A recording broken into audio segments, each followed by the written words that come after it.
friends, Top 10 Scary Urban Legends here. I'm your host Makayla, and today we are talking about the top 10 South Dakota scary urban legends, so let's get started. Starting off at number 10, Gitchi Murders. The Gitchi Miniature is a nature preserve just southeast of Sioux Falls, South Dakota, in the northeastern corner of Iowa that many believe is haunted.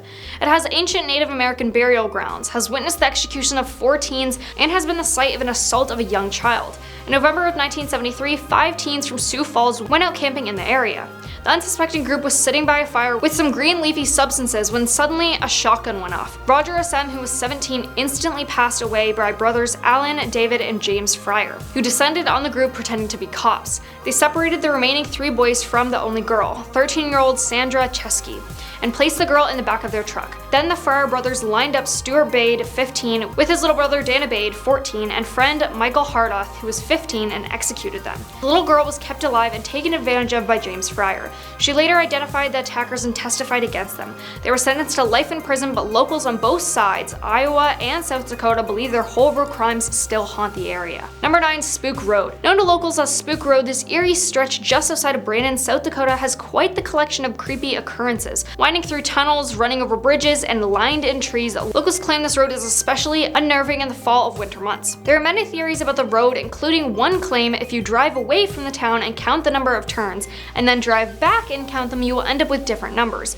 Like driving in one direction will take you over 5 bridges, but on the way back you'll only cross 4. As if this wasn't weird enough, many cars have also wrecked on this road, which often leaves drivers with an unsettled feeling. While some people believe Spook Road is mere folklore, others will defend it to the end, with some die-hard believers even creating a Facebook group about Spook Road. Allegedly, people who also take their own lives here can still be seen hanging from both bridges and the trees, their bulging eyes watching you as you cross in horror. Number 8, Orpheum Theater. In Sioux Falls, South Dakota sits the historic Orpheum Theater with its very own ghost. The spirit, fondly referred to as Larry, may or may not be the ghost of an actor who disappeared during a dress rehearsal many years ago. Allegedly, the sound of a gunshot rang out from the light booth. When his fellow actors ran up to investigate, all that remained was a pool of blood and no body was ever found. The theater first opened in 1913, but changed hands in 1954. The new owners allegedly found a casket in the boiler room, but when they came back later to clean things out, the casket was gone. Reports of strange noises and sightings of a shadow figure became common in the old theater, and one of the more intriguing reports happened in 1959. Actor Ray Loftusness became one of the many to see this shadow man on the balcony. On that particular night, he said Larry was illuminated by the green and blue lights that was pointing directly at him. He claimed that he was hit by an icy blast of air. Then twice that night, he was assaulted by falling sandbags and was even knocked unconscious. Number 7, Sicka Hollow. The Dakota Sioux Native Americans were said to have once hunted in the forest ravines known as Sicka Hollow. That is, until they realized it was haunted and put a warning on its name. Sicka means evil, and there are several legends that have come out of the state park. It's believed evil is steeped into every nook and cranny of this area, which is why water runs red in the Sicka Hollow Springs. Never mind the mineral content, it's pure evil. The path referred to as the Trial of Spirits has bubbling red bogs and was believed by the Sioux to be the flesh and blood of their ancestors. Between all the red water, swamp gas, and tree stumps glowing in the dark, it's no wonder they thought this place was evil. Perhaps they were right. There was a rash of mysterious disappearances in the 1970s. Paired with sightings of a half-man, half-beast similar to Bigfoot in these woods. Even today, visitors have claimed to see spirits of Indians in addition to hearing voices, war cries, and chanting. This one certainly seems terrifying for sure, and definitely not a place I would want to visit. Number 6, 1880 train haunting. The 1880 train that runs through Hill City is rumored to be another one of the most haunted places in South Dakota. While some of the train cars are used at the current tourist attraction, many remain abandoned.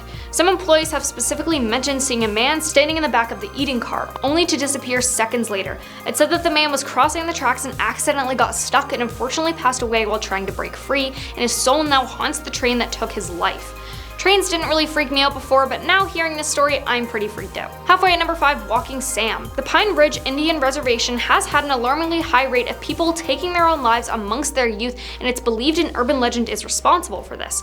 The land is being stalked by an evil, an ancient entity that takes the form of Walking Sam, like the Tall Man, Slender Man, and the long-feared stickman. This creature feeds on the living, infecting their minds and altering their thoughts.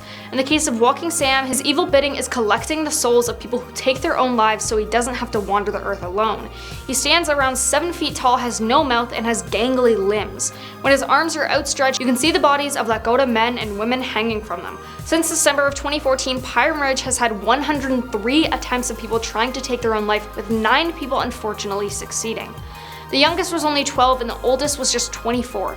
Thankfully, church leader Pastor John Tubles discovered and prevented one of these plans from being carried out. He and a few other adults found a group of teenagers with rope already hanging from the trees. Another group of teens, all female, tried to carry out a similar plan but were stopped in time. But no one has been able to answer the biggest question: why? Tribe leaders, local mental health professionals, and law enforcement are scratching their heads on what is causing this. Number 4. Little Devils. The Spirit Mound near Vermilion has been long feared by Native Americans. They wouldn't dare go near it because of the legend of the Little Devils, who guard the mounds, attacking anyone who tries to climb them with magic arrows. The legend was first documented in 1804 and tells of the massacre that makes the mounds taboo today. However, people say it seems to have existed since long before then. Somewhere around the mid-18th century, hundreds of Indian warriors allegedly attempted to rid the world of evil little creatures, but it was they who ended up slaughtered instead.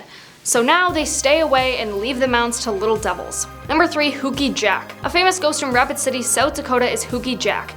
In life, his name was John Leary, but after a mining explosion in the 1800s, he lost both of his arms and one eye. His arms were replaced with hooks, hence the name Hooky Jack. He became a Rapid City police officer, but tragically passed away after being struck by a car in 1926.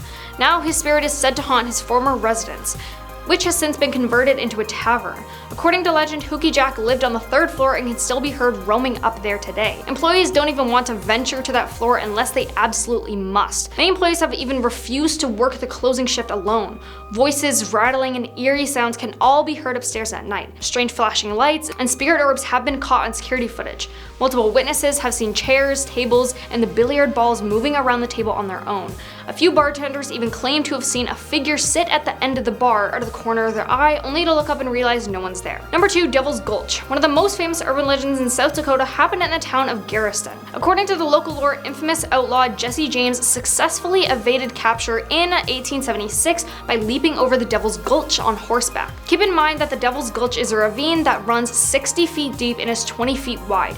Jumping over something that massive without spooking a horse is highly improbable, and most historians would say it's impossible, but that doesn't stop locals from swearing it happened. Number 1. Hotel Alex Johnson. A hotel so surely haunted they actually advertise it right on their website. Come take a tour or stay at this haunted mansion. One of the main ghosts claimed to be seen here is the hotel's namesake, Alex Johnson himself.